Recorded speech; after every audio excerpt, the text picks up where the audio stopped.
Hi, everybody, and welcome to our weekly recap.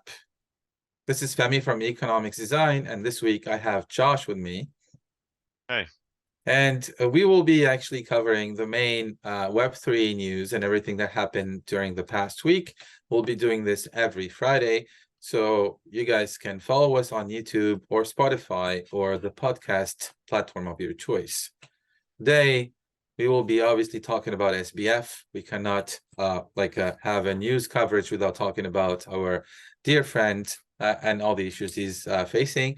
We'll also talk about the fact that Bitcoin is turning 15, and maybe talk about how the SEC is going after PayPal for their stablecoin.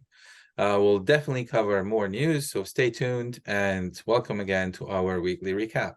We would like to start with sharing some of the main metrics about the industry, and that would give us a good insight on how the overall economy, in Web3, is doing. So I'll start by sharing some of the really high level, macro level metrics, and I'll share my screen so you guys can see the charts as well. So we're looking at basic stuff from crypto market cap.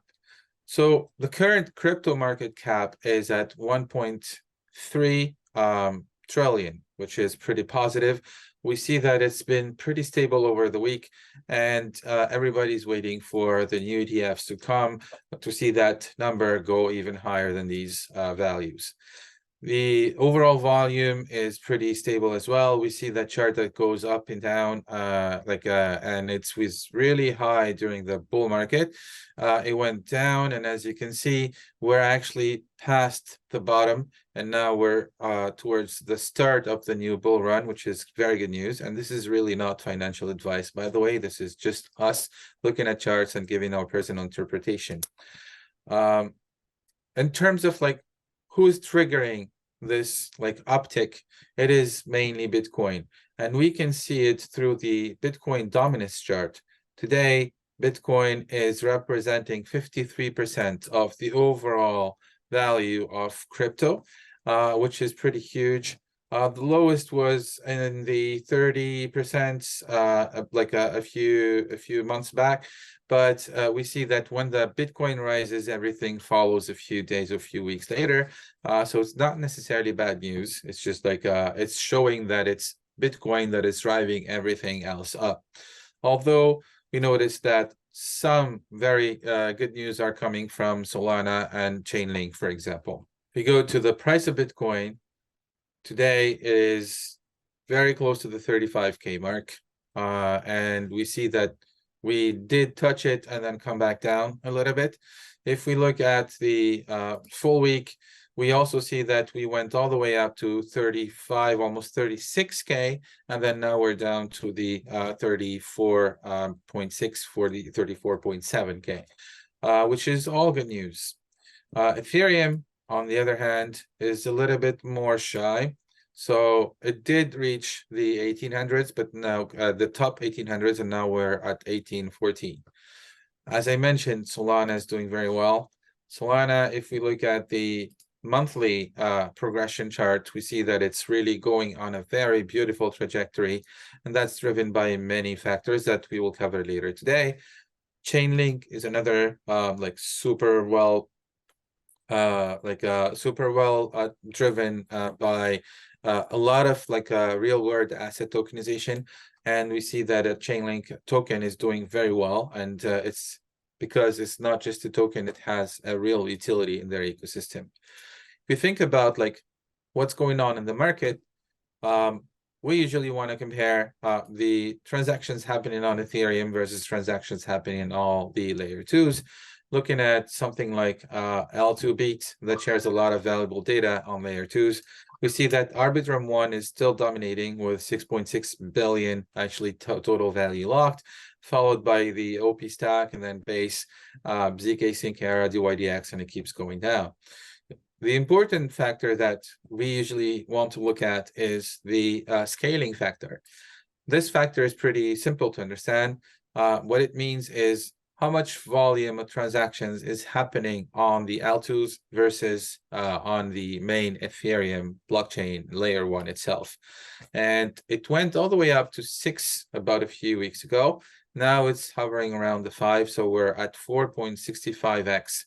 This actually means that there's 4.65 times more transactions happening on layer 2s than on the L1 Ethereum itself. Which is the main purpose of the creation of L2s and pushing most of the transaction volumes on those L2s. So this is a very high level, very fast recap on how the industry is doing. We'll be doing it every week, obviously. So the idea is really to understand how on a macro level things are going, and we will be monitoring actually the end of the bear cycle and the start of the bull run.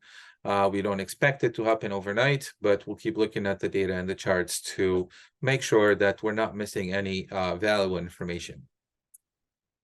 Right. And now we can start covering the different subjects. This week was an important week because Bitcoin turned 15, actually. The first white paper was published on October 31st, 2008. Since then, the token is up like a ginormous percentage. I can barely read this. It's actually 3,444,489,839%. So it's 3.5 billion%. What it means is, had you invested $5 back then, you would have 173 millions today. That's a pretty good return on investment. But the chances of us commoners being aware and also believing that it would have this valuation is similar to winning the lottery. So no regrets here.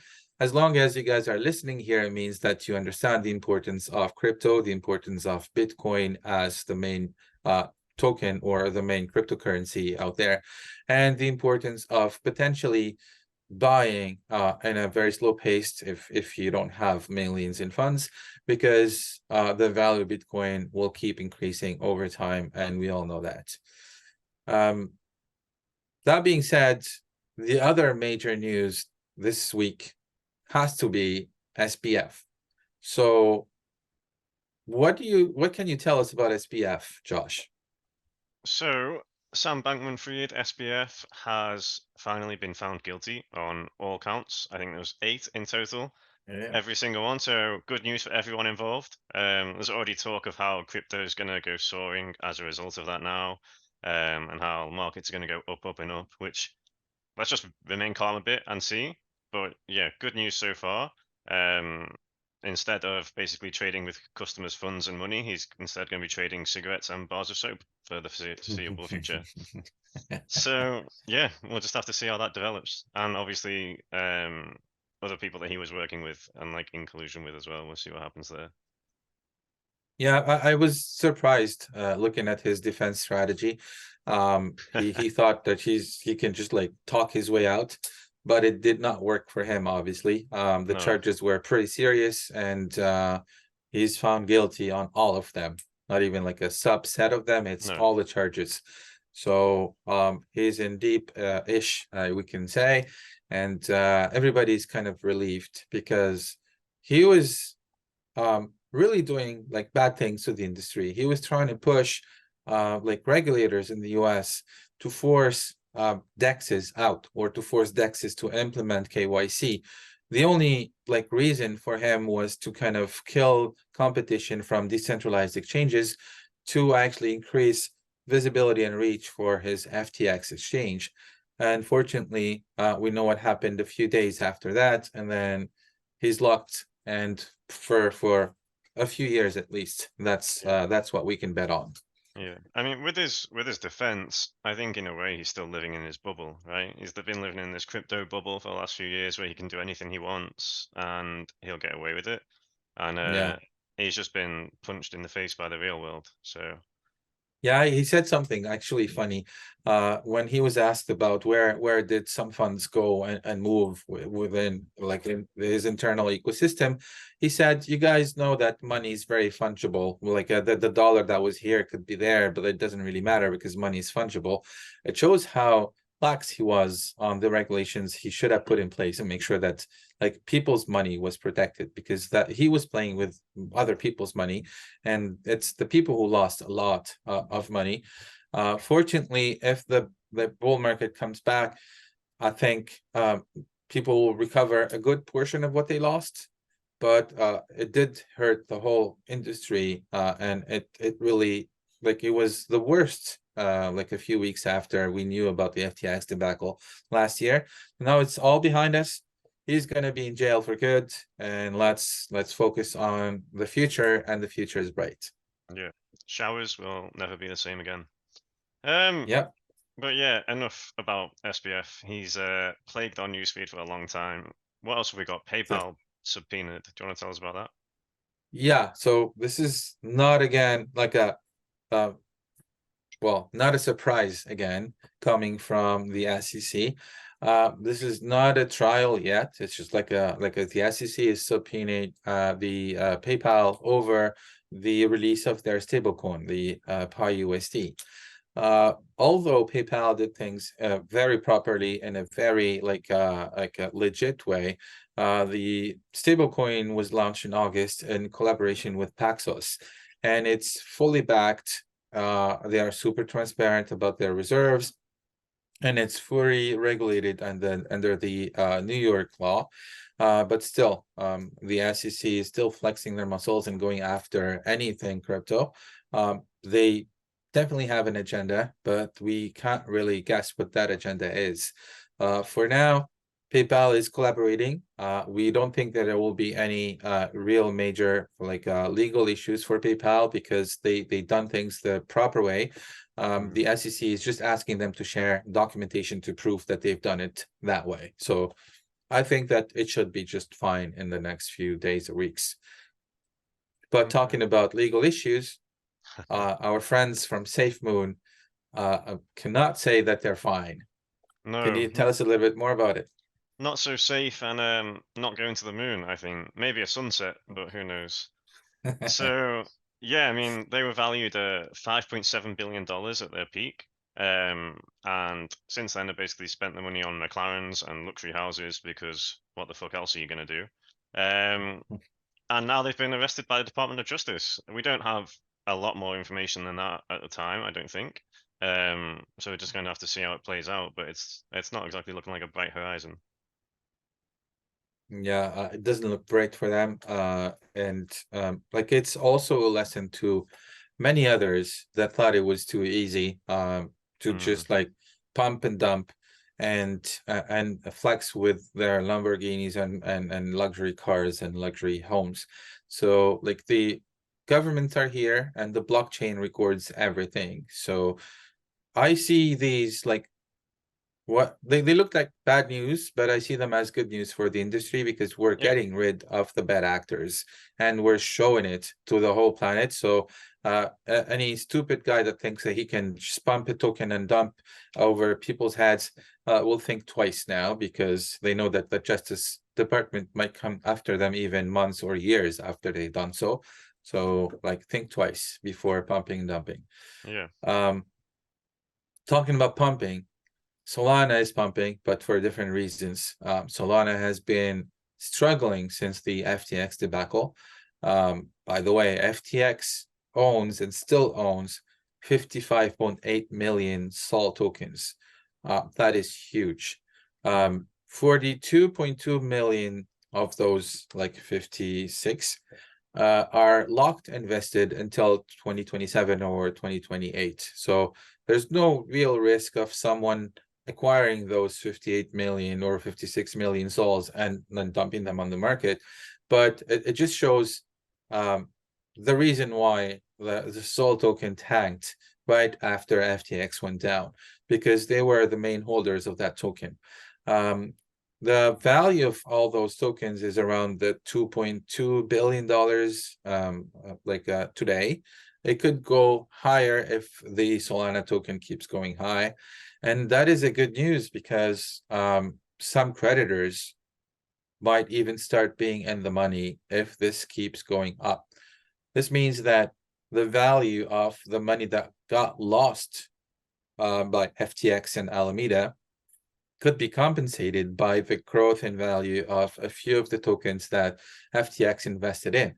And even in fiat companies like in AI, for example, where they invested in early stage AI companies, and then some of the giants came after, and the valuation of those companies went super high, which means that FTX like shares also went higher, and FTX has more money to pay back people.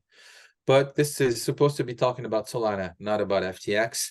The reasons why Solana is soaring is they've been doing things properly.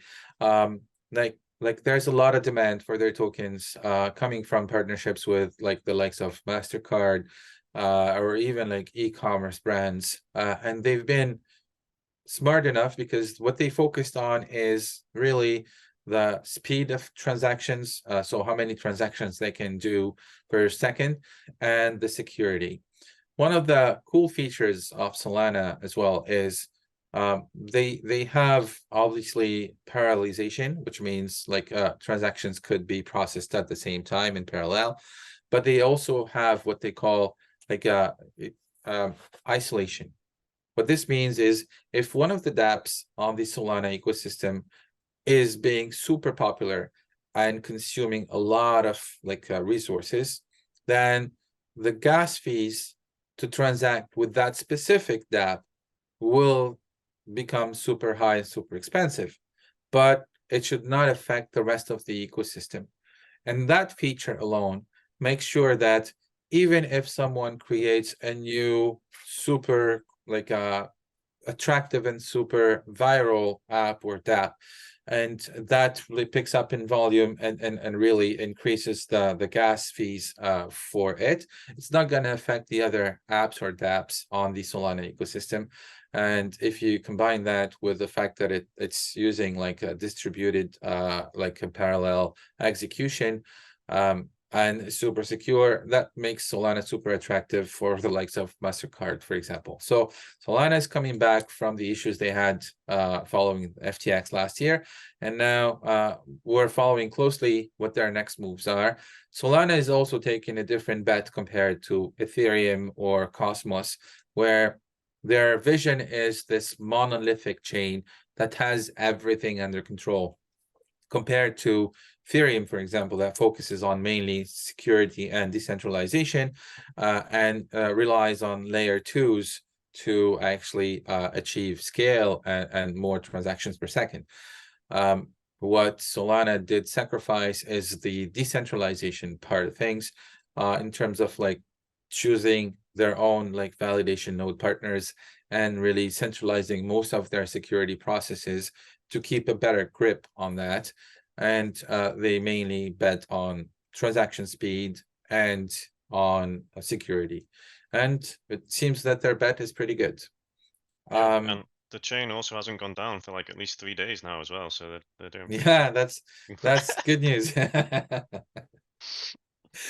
Yep, that's actually that's the issue when you have one monolithic chain. So like if it goes down, it goes down for everybody too. So it's not like just like one layer two that is like such struggling. It's like as if the whole Ethereum network is down, which would be a huge issue. Yeah. So yeah, we've covered I think enough of like DeFi / legal issues on the Web3 market. I think we need to save some time for GameFi. So how about you tell us about what's going on in the Web3 gaming industry today or this week?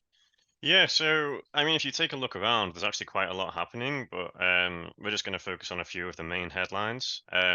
One thing I do want to note separately is that there's a lot of successful raises happening in Web3 gaming at the moment, which is really exciting to see when you consider the current state of the market and how many startups are out there trying to raise funds at the moment and struggling.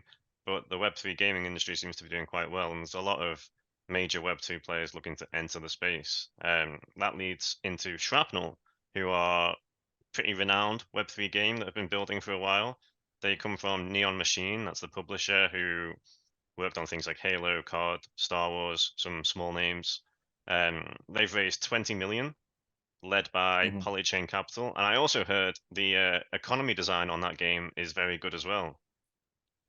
It had to be very good. It was actually done by us, by Economics Mm, Design. don't say. Shrapnel is one of our clients, and it was one of the most challenging and most interesting projects because their approach to game economics was completely the opposite to the traditional GameFi players. They came from like a very serious uh, gaming background, so that's also the experience they brought to Web3. So I'm super bullish about Shrapnel and super excited about their future. And I'm super happy that we had a chance of helping them design their like Web3 economy. 100%. Talking about Web3 economies in gaming, I Mm, think we wouldn't be here if it's not if actually Axie Infinity and Sky Mavis did not open the door and show the path for everybody. And I've been following their tokens lately, and they've been like actually they've been doing pretty well, like both of them. mm. And like Axie released a few different modes lately, and their community is super active. And this week they announced that they actually signed a partnership with one of like the global huge gaming studios. It's called Act Games. It's a South Korean studio known for actually utilizing Japanese IP. We know how big South Korea is in gaming, same as Japan. We know that Sky Mavis is potentially the biggest, or at least the first, but one of the biggest in Web3 gaming. So it is the first move to bring Act Games to Web3. They will be launching games on the Ronin network, obviously, and we will see how that unfolds and potentially brings new players to Web3 gaming. Yeah. On the news of more gaming, we've got Gem Digital, who have invested $10 million in a PvP MOBA type game, thinking like Riot's League of Legends. It's a very niche genre. It's called Magic Craft, and they've been building in Web3 for a while, and they're now ready to take like the next steps in their development with the backing of Gem Digital. So it's pretty exciting to see what they do there. I've been playing League for quite a while, so I might have to delve into that one a bit personally, but I'm pretty excited to see what Magicraft managed to do with the new funding. Yeah, and well, I think we've spoken enough about Solana, but they also Yeah, just you announced the launch. They Solana also Stan announced, over here. Yeah. and I'm really not a Solana fan. I don't even hold any soul. So but I have to give them my hats off because they've been building properly and they've been like everything's been showing the news. This week they also announced that they are launching a beta called GameShift, which is a platform to streamline the process of blockchain game development. So we've seen a lot of tooling being pushed lately for game development on chain, and Solana did not miss that boat. Obviously, they just launched GameShift as a beta to like really make it way easier for game developers to launch Web3 games on the Solana chain. So kudos Yeah. Solana again. It's interesting because you don't usually think of Solana when you think of like premier gaming blockchains. Solana's not usually top of that list, but at the same time, Web3 gaming is quite widely regarded as one of the huge sectors to come out in the next few years. So it's Yep, interesting that everybody they've made that everybody wants a game piece of shift. that pie. Yeah, yeah. They made the game shift and They've made launched that game game shift. shift. Yeah, I had to get something in Yep. there. And then I think the last bit of news from this area is a name everybody should be familiar with, Animoca, making another push in another sector as they always do. This time they've actually acquired a Web3 streaming platform called Azarus. They were one of their earliest investors, and now they've gone the next step and said, "Look, we recognize you were going to do well. We invested in you, and now we're just going to buy you completely." So well done us. We made a good investment, and now we're going to buy you out fully. So in a sense, giving themselves a pat on the back, but yeah, that would be interesting to see what direction they push it in, because obviously it's not just gaming, but the streaming side of it as well, which will be pivotal to Web3. It has been to Web2 in the last few years. Yeah, they've been like doing the right actions. Like they invest in games now in streaming. They're looking to build the esports like ecosystem in Web3 as well. So they know what they're doing, and they actually like the major like a major force in Web3 gaming. For sure. Like because they don't just invest, they also give a lot of help to their portfolio. They have this holistic approach, which makes them different from other types of investors. So thank you very much, everybody, for listening or watching this weekly recap from Economics Design. We will be hosting this every Friday, every week, and giving you an update on what's going on in the Web3 industry as a whole, from DeFi to infrastructure to Web3 gaming, obviously. And if you liked this content, don't forget to follow us or subscribe on Spotify or on YouTube or any channel you're watching this or listening to this. And from your host, Femi and Josh, thank you again. Cheers. And then we'll talk to you next week. Peace. Take care. Bye.